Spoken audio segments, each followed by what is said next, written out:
professionnel et je tiens une école de diverses disciplines de parachutisme qui se trouve à peu près à 1h30 au sud-est de Los Angeles.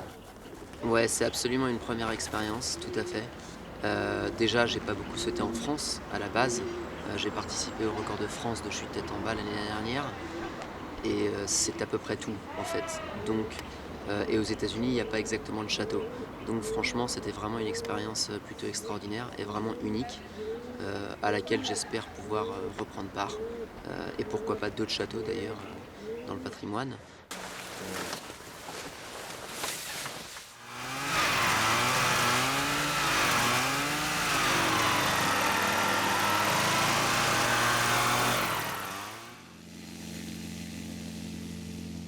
En zone de parachutisme, les zones d'atterrissage sont faites pour en fait, et donc elles sont complètement libérées d'obstacles. Alors qu'ici, clairement, il y a le château, donc il y a les tours du château, il y a un petit lac qui se trouve juste avant le château, juste avant la zone d'atterrissage. Il y a des arbres qui en gros entourent toute la zone d'atterrissage, qui elle-même déjà n'est pas extraordinairement grande.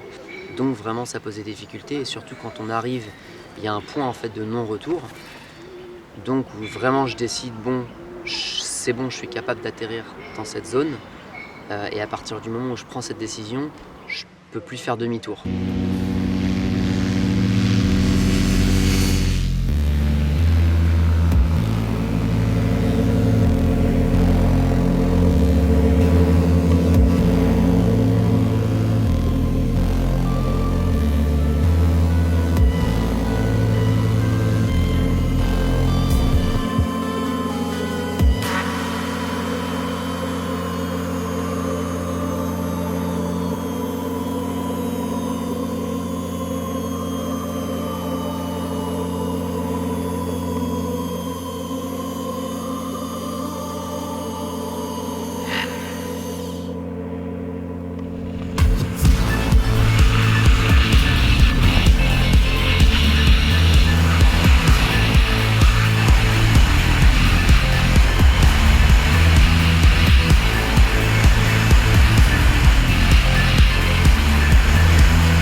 C'est un monument qui est là et qui doit vivre au XXIe siècle, puisqu'il est là maintenant, et qui ne doit pas être juste un souvenir ou un témoin.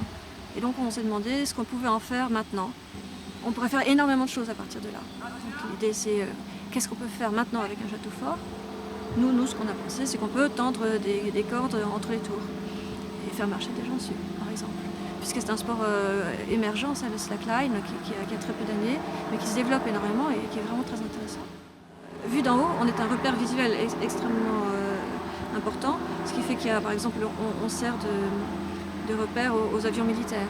Donc sur les cartes, on voit le château de la Sèye, parce que c'est une architecture extrêmement particulière, donc très, très visible. Alors pourquoi pas faire tomber un parachutiste chez nous. Donc, ça renouvelle l'image. Et ça éveille l'intérêt de ceux qui ne s'y intéresseraient pas normalement.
on a été extrêmement aidés. D'abord par l'association des amis du château de la Sée, qui sont les organisateurs de la manifestation. Donc on leur a parlé du projet et ils l'ont réalisé, bien que ne sachant pas très bien de quoi il s'agissait, parce que c'est des choses qui restent assez confidentielles, le slackline, wingsuit. Et puis on a été aussi très aidés par l'association Pire de Pire, qui est une association à la Sée qui était plutôt tournée vers l'organisation de festivals de musique. Et donc ils nous ont apporté leur expérience en matière de logistique, de gestion du public, toutes choses qu'on ignorait totalement. Donc ça a été très, très fructueux comme collaboration.